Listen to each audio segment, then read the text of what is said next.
Durante 7 años estuvimos a un paso de estar juntos. Y siempre pasó algo que lo impidió. Anónimo dijo. La primera vez que la vi, ella estaba con alguien más. La segunda, yo me estaba yendo de la ciudad. La tercera, ella estaba comprometida.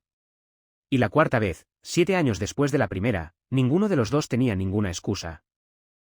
Excepto el miedo. Hay personas que entran a tu vida en el momento exactamente incorrecto, tantas veces seguidas, que empiezas a preguntarte si el universo está tratando de decirte algo, o si simplemente eres tú el que nunca termina de escuchar. Bienvenidos a Anónimo dijo, el canal donde las historias más impactantes, más oscuras, y a veces las más honestamente humanas de Internet finalmente salen a la luz. Esta historia es distinta a las que normalmente escuchan aquí. No hay traición calculada ni venganza planeada. Solo hay dos personas, mucho tiempo, y una pregunta que uno de los dos tardó 7 años en hacer en voz alta. Esto es lo que él escribió, en sus propias palabras. Parte 1. La primera vez. Me llamo Lien Drake. Esta historia empieza cuando tenía 22 años, en la ciudad donde crecí, en una librería de segunda mano que ya no existe y que olía a papel viejo y a café de máquina que nadie de la librería había pedido pero que venía de la cafetería del piso de arriba y bajaba por algún conducto de ventilación.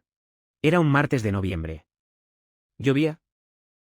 Estaba buscando un libro específico que mi profesor de literatura había mencionado de pasada en clase, sin título claro, con la descripción vaga de algo sobre el tiempo que no avanza de la manera que esperamos. Llevaba 20 minutos revisando estanterías sin encontrar nada que encajara con esa descripción tan abierta, cuando la vi en el pasillo del fondo, agachada frente a la sección de narrativa contemporánea, con una pila de libros en el suelo a su lado y el mismo aire concentrado de alguien que ha encontrado exactamente el lugar donde quería estar. Se llamaba Elena Cross. Lo supe porque en ese momento de la librería, con la lluvia afuera y la música suave de alguna radio que alguien había dejado encendida en la caja registradora, yo me tropecé literalmente con uno de los libros que ella había dejado en el suelo, lo cual provocó un pequeño caos de portadas y páginas que ambos resolvimos agachándonos al mismo tiempo y casi chocando las cabezas. Me dijo su nombre porque yo me disculpé por el libro y ella se disculpó por haberlo dejado en el pasillo y en algún punto de esos 10 segundos de disculpas paralelas intercambiamos nombres como se intercambian cuando la situación lo hace natural sin que nadie lo haya planeado.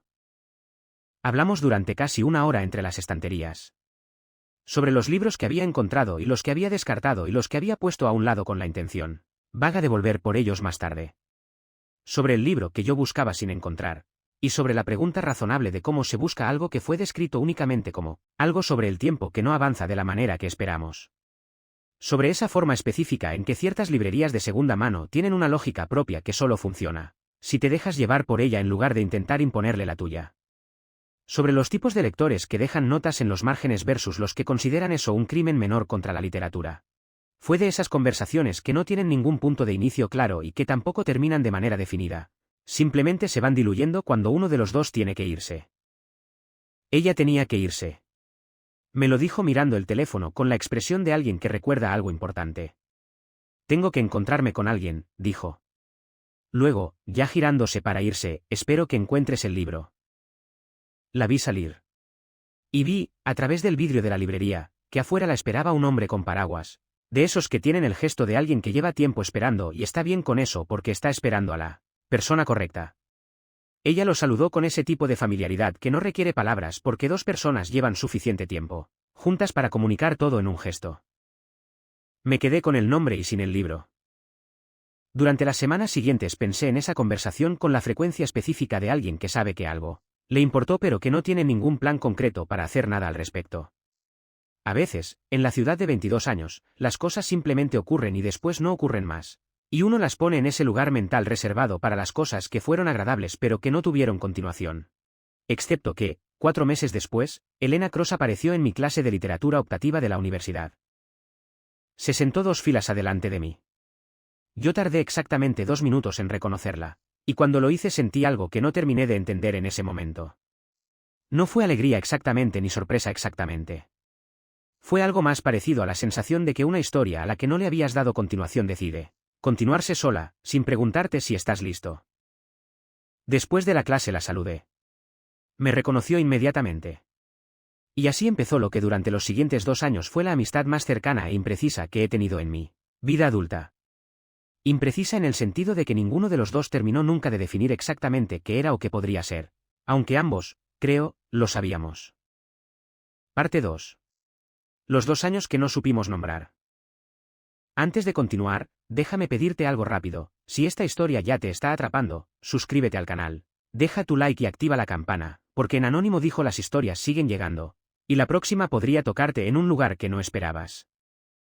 Durante esos 2 años, Elena y yo nos vimos con una frecuencia que ninguno de los dos habría podido justificar como solo amigos, si alguien nos hubiera preguntado con suficiente detalle y con suficiente honestidad como para que la respuesta importara. Estudiábamos juntos 2 tardes por semana en la biblioteca principal del campus, en la misma mesa del tercer piso que terminó siendo, sin haberlo acordado formalmente en ningún momento, nuestra mesa. La reconocíamos como nuestra, y cuando llegábamos y estaba ocupada ninguno lo decía, pero los dos lo notábamos de la misma manera. Íbamos al cine cuando ninguno de los dos tenía plan y el otro tampoco, que resultó ser con más frecuencia de lo que cualquiera de los dos había anticipado. Pasábamos horas en cafeterías hablando de cosas que no tenían ninguna urgencia pero que de todas formas consumían toda la atención disponible, de esas conversaciones que se extienden no porque haya más cosas que decir sino porque ninguno de los dos tiene particular ganas de que terminen. Hubo momentos, varios, distribuidos a lo largo de esos 2 años, que los dos reconocíamos sin nombrarlo.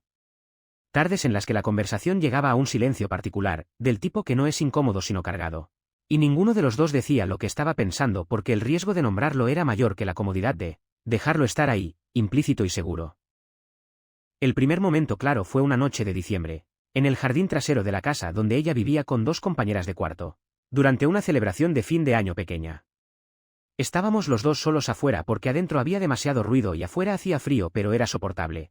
Y ella había apoyado la cabeza en mi hombro durante una parte de la conversación de una manera que no era de amiga pero tampoco era una declaración, y yo no había movido el hombro. Y ninguno de los dos había dicho nada al respecto después. El segundo momento fue en esa misma mesa de biblioteca, en marzo, cuando ella me leyó en voz baja un párrafo de un libro que estaba leyendo para su tesis, y la forma en que me miró cuando terminó la lectura tenía una pregunta que no era sobre el párrafo. Tampoco dije nada entonces. Hay una versión de esa historia en que uno de los dos habla primero. En la vida real, ninguno lo hizo. Porque ella seguía, intermitentemente, con el hombre del paraguas. No de manera continua, con rupturas y reencuentros que yo conocía solo en la medida en que ella me los contaba. Siempre con la distancia emocional de alguien que resume algo complicado para no entrar en los detalles completos. Yo, por mi parte, había tenido una relación breve con otra persona que terminó de manera amistosa y sin drama en el primer año, y que no había ocupado en mi vida el espacio que debería haber ocupado porque había otro espacio, sin nombre específico, que ya estaba tomado de una forma que yo todavía no había reconocido del todo en voz alta. Al final del segundo año de universidad, me ofrecieron una posición de trabajo en otra ciudad, a 4 horas de distancia, en una empresa pequeña de desarrollo de software que era exactamente el tipo de oportunidad que no se rechaza a los 24 años si quieres construir algo. Le conté a Elena antes que a nadie más.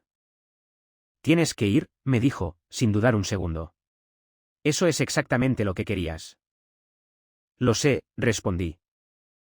Ninguno de los dos dijo lo que los dos estábamos pensando, que era que 4 horas de distancia a los 24 años, sin ningún nombre oficial para lo que éramos el uno para el otro, era probablemente el final de algo que nunca había tenido un inicio oficial. Me fui en agosto. Ella vino a despedirme a la estación de tren, sola, con un libro envuelto para regalo que era el mismo que yo había buscado en esa librería de segunda mano 2 años atrás y que aparentemente ella había encontrado en algún momento y guardado sin decirme nada.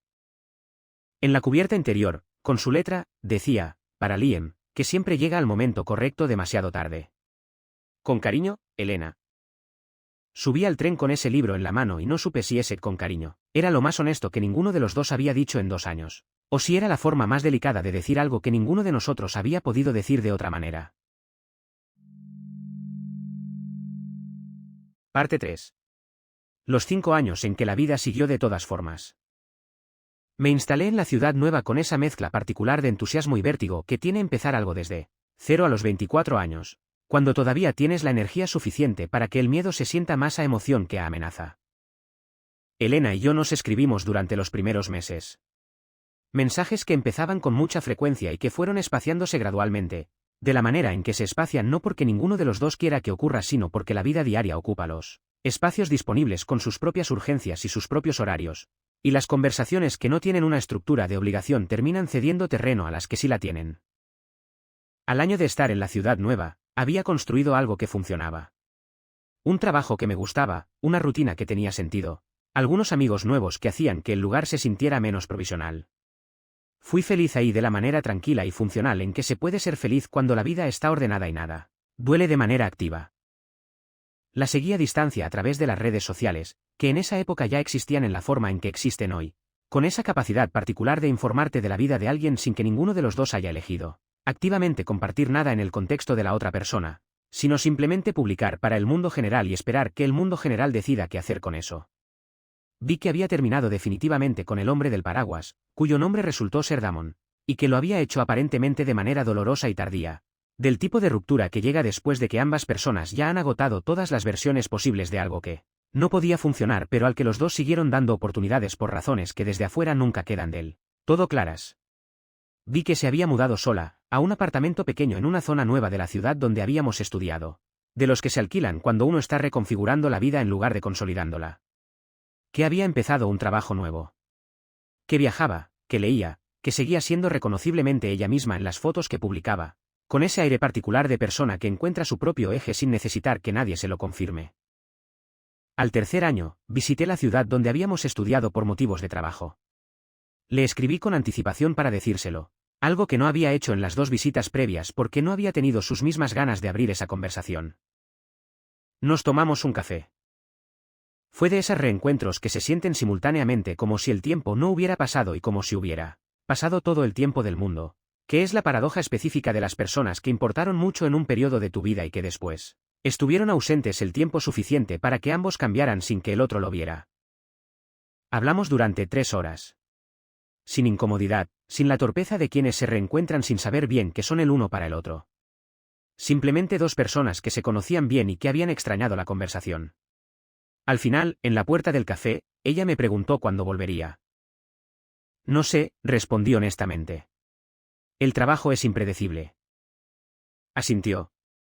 Y en esa forma de asentir había algo que yo reconocí, porque era la misma forma en que yo había apoyado el hombro sin moverlo aquella noche de diciembre. Una aceptación que no era resignación sino algo más complicado, del tipo que solo saben hacer las personas que han aprendido a no esperar lo que quieren cuando quieren. Volví a la ciudad nueva. Seguimos escribiéndonos un poco más seguido durante algunos meses, y después las conversaciones volvieron a espaciarse, y así pasaron otros 2 años más. Y entonces, un martes de noviembre exactamente 5 años después de aquel primero en la librería, vi en las redes sociales la foto de Elena en una boda. No en el papel de invitada. En el de novia. Me quedé mirando esa foto durante más tiempo del que debería haber durado una reacción razonable a la foto de alguien con quien, técnicamente, nunca habíamos sido nada. Luego la cerré. Y seguí con el día. Parte 4. El reencuentro que no esperaba. Pasaron 2 años más. 7 en total desde la librería, desde la lluvia de noviembre y el libro en el suelo y el nombre dicho porque las disculpas se intercambiaron al mismo tiempo. Me asignaron un proyecto en la ciudad donde habíamos estudiado, de los que requieren presencia física durante 2 semanas. Llegué un domingo por la tarde, me instalé en el hotel donde la empresa hacía sus reservaciones, y decidí, como hacía cada vez que volvía a esa ciudad, caminar un poco antes de que empezara el lunes. El recorrido me llevó, sin que fuera exactamente planeado pero sin que tampoco fuera completamente accidental, por la calle donde había estado la librería de segunda mano. El local era ahora una farmacia. Me detuve frente al vidrio un momento, mirando el reflejo de la calle detrás de mí, pensando en la cantidad de cosas que habían ocurrido desde la última vez que había estado parado en ese punto geográfico del mundo. Le escribí esa noche. Un mensaje corto, del tipo que intenta no cargar demasiado, que estaba en la ciudad por trabajo, que si tenía tiempo para tomar un café en algún momento de esa semana, que si no también estaba bien. Respondió a la mañana siguiente. Que sí, que el miércoles podía. No le pregunté por el matrimonio. No porque no me importara, sino porque no era el tipo de información que se intercambia por mensaje antes de verse. Y también porque, honestamente, no estaba completamente seguro de cómo me sentía al respecto y no quería descubrirlo en un intercambio de texto. El miércoles llegué al café antes que ella, como siempre. Pedí algo, elegí una mesa junto a la ventana, y esperé con la energía específica de alguien que sabe que la próxima media hora va a decir algo sobre cómo está exactamente, sin saber todavía qué. Elena llegó con el mismo paso tranquilo de siempre, con el mismo aire de persona que no necesita ajustar nada al entrar a ningún lugar porque ya está cómoda. Me saludó con un abrazo, se sentó frente a mí, y durante los primeros 20 minutos hablamos de trabajo, de la ciudad, de cosas ocurridas en esos 2 años en que no nos habíamos escrito con frecuencia. Y entonces ella dijo, el matrimonio terminó. Lo dijo sin preámbulo, de la misma manera directa con que siempre había dicho las cosas importantes.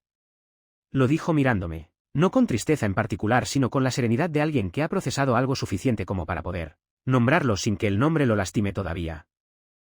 Lo siento, dije. Porque era lo correcto decir, independientemente de cualquier otra cosa que también fuera cierta. Fue hace 8 meses. Fue lo correcto. Pausa. ¿Tú cómo estás? Le dije cómo estaba. Solo, en el sentido funcional de la palabra, sin que eso fuera dramático. Trabajando bien. Viviendo en una ciudad que ya no se sentía tan provisional como al principio, pero que tampoco se sentía del todo definitiva. Hablamos durante 2 horas y media. De trabajo, de la ciudad, de todo lo que había cambiado en el tiempo que no nos habíamos visto de manera cercana, que era suficiente como para que algunas cosas se sintieran nuevas, pero no tanto como para que ninguno de los dos tuviera que construir de nuevo el punto de partida de quién era el otro. La conversación tenía esa textura específica de las personas que se conocen bien y que han estado ausentes el tiempo justo, suficiente para que haya cosas que contar, no tanto para que ninguno sepa ya cómo escucha el otro. Cuando el café empezó a llenarse con la hora pico de la tarde, salimos y seguimos caminando sin un destino específico, de la misma manera en que caminábamos a los 23 años entre clases, con esa comodidad del movimiento compartido que no necesita justificarse porque ambos lo entendemos como una forma de pensar en voz alta mientras el cuerpo hace algo con las manos y los pies. En algún momento de esa caminata, ella preguntó, ¿alguna vez pensaste en lo que hubiera pasado si te hubieras quedado? La pregunta no fue brusca. Tenía el tono suave de algo que lleva tiempo formulándose y que finalmente encuentra el momento correcto para salir. Me detuve. Ella también. Sí, respondí. Y luego, porque el momento lo hacía posible de una manera en que ningún otro momento anterior lo había sido, pensé en eso muchas veces. Todavía pienso en eso. Ella no dijo nada de inmediato. Asintió con esa forma que conocía, y luego dijo, en voz baja, yo también. Nos quedamos en silencio un momento, parados en esa calle de tarde, con el ruido de la ciudad alrededor, sosteniendo algo que por fin tenía palabras pero que todavía no sabíamos bien qué forma iba a tener ahora que las tenía. Parte 5. Lo que pasa cuando finalmente lo dices. Quedamos de vernos el viernes, el último día de mi estancia en la ciudad antes de que volviera al proyecto completo. Esa vez elegimos la librería nueva que había abierto cerca de donde había estado la de segunda mano. Una de esas librerías modernas con sillones y música baja y luz que parece calculada para hacer que cualquier libro se vea mejor de lo que es. Llegamos al mismo tiempo, cosa que en nuestra historia particular resultó ser un gesto del universo con sentido del humor. Pasamos la primera hora entre estanterías, como 2 décadas antes, señalando libros y comentando portadas y haciendo el tipo de conversación que tienen las personas que comparten una forma particular de mirar el mundo. Era cómodo de una manera que los 7 años de distancia y los momentos no dichos y los timín incorrectos no habían logrado erosionar. Cuando nos sentamos con los cafés, ninguno de los dos empezó la conversación directamente. Pero la conversación del miércoles estaba ahí entre los dos, sin que ninguno la nombrara, ocupando el espacio disponible de la misma manera en que lo había ocupado ese silencio del jardín de diciembre, 12 años atrás. Fui yo quien habló primero. Por primera vez. No sé qué significa esto todavía, dije. No sé si tiene sentido intentar algo con la distancia y con todo el tiempo que pasó y con todo lo que los dos tenemos en nuestras vidas ahora. Pero sí sé que si no lo digo hoy voy a seguir preguntándome por otro número de años que no tengo ganas de calcular. Elena me escuchó sin interrumpir. Cuando terminé, sonrió de la manera que yo recordaba de la biblioteca de la universidad, de la mesa del tercer piso, de las conversaciones que iban hasta tarde sin que ninguno tuviera prisa por irse. ¿Sabes cuándo empecé a guardar ese libro que te di en la estación?, me preguntó. 3 semanas después de que nos conocimos en la librería. Lo encontré en una feria de libros usados y lo compré pensando en ti, sin ningún plan específico de cuándo ni cómo dártelo. Pausa. Lo tuve guardado 2 años. Algo se ordenó en mi cabeza al escuchar eso. No de manera dramática, sino como cuando una pieza encaja en un rompecabezas que llevabas tiempo mirando y de repente el patrón completo tiene sentido. No somos las mismas personas de entonces, dije. No, admitió. Pero sí somos personas que se conocen bien y que saben lo que importa. Eso es más de lo que tienen la mayoría cuando empiezan algo. Volví a mi ciudad el sábado por la mañana, con el mismo tren que había tomado 12 años antes en la dirección contraria, y durante las 4 horas del viaje no abrí el libro que había llevado para leer ni el documento de trabajo que tenía pendiente. Solo miré por la ventana con la tranquilidad específica de alguien que acaba de resolver algo que llevaba mucho tiempo sin resolver, aunque todavía no supiera exactamente qué forma iba a tomar esa resolución en la práctica. Esa semana nos escribimos todos los días, sin que ninguno de los dos lo propusiera como plan o lo nombrara como algo que estábamos haciendo. Simplemente ocurrió, con la naturalidad de las cosas que tienen su propio impulso cuando finalmente se les da espacio para tenerlo. Un mes después, ella vino a visitarme. Era la primera vez que nos veíamos en un contexto completamente separado de la ciudad donde habíamos crecido, juntos como personas, sin la nostalgia del lugar ni el peso de todos los momentos anteriores como parte del escenario. Todo lo que éramos en ese contexto nuevo éramos nosotros solos, sin el decorado compartido de la librería ni la biblioteca ni el jardín de diciembre. Fue diferente en el buen sentido de la palabra, más limpio, más presente, menos cargado de todo lo que no habíamos podido ser antes en el lugar equivocado o en el momento incorrecto. El domingo de esa visita, en el desayuno de un café cerca de mi apartamento, con la misma lluvia casual de noviembre que había estado en la librería la primera vez, ella me preguntó, ¿crees que el timín importa tanto como pensábamos? Pensé en la pregunta. En los 7 años de Timín Incorrecto, en todas las versiones de ese mismo momento que habían existido antes de este. Creo que importa menos que lo que decides hacer cuando finalmente está bien, respondí. Han pasado 8 meses desde ese desayuno de noviembre. Elena vive todavía en su ciudad y yo en la mía. Y esa distancia tiene sus costos reales que ninguno de los dos minimiza ni romantiza. Pero también tiene sus propias formas de funcionar cuando las dos personas que la atraviesan han decidido que vale el esfuerzo. A veces pienso en todos los momentos anteriores, en todas las versiones de esa conversación que no tuvimos cuando deberíamos haberla tenido, en todo el tiempo que pasó entre la primera vez y la última. Y a veces me pregunto si todo ese tiempo fue tiempo perdido o si simplemente fue el tiempo que ambos necesitamos, para llegar a este punto siendo quienes somos ahora en lugar de quienes éramos entonces. No tengo una respuesta completamente clara. Lo que sí sé es que esa noche de domingo en la librería nueva, cuando finalmente dije lo que había pensado durante 7 años, sentí algo que no había sentido antes en ninguno de los momentos incorrectos anteriores. Sentí que llegaba a tiempo. ¿Tú también tuviste a alguien así en tu vida? ¿Alguien con quien el timín nunca estuvo bien, o alguien a quien nunca le dijiste lo que querías decir? Cuéntame en los comentarios, de verdad quiero leer tu historia. Si esta historia te llegó a algún lugar que no esperabas, dale like, suscríbete y comparte este vídeo con alguien que necesite escucharla hoy. En Anónimo dijo, las historias siguen llegando, y la próxima podría ser exactamente la que estás esperando. Nos vemos en el próximo vídeo.